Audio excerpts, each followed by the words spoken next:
So here's how to put apps on desktop on Windows 11. It's quite simple and easy thing to do. So let's get started. First of all, you need to move your cursor to the start button and then right click on your mouse to find out the settings.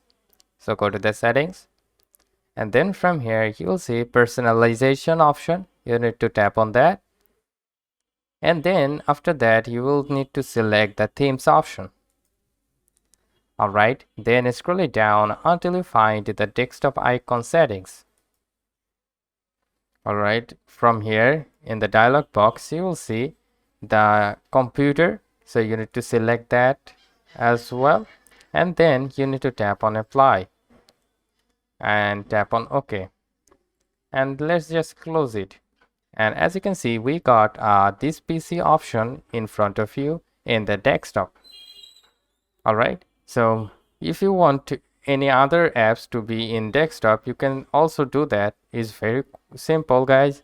You need to go to the start button, and as you can see, there are lots of applications, but you need to tap on the all apps on the right upper side. So tap on all apps, and here are lots of applications available here. So let's just go and click on this application, which is calendar, which we want to move into the desktop. So let's just press on the left click and then drag and drop into the desktop like this. And as you can see, we got the application on desktop. So hope this video helps. If yes, please leave a like and have a great day.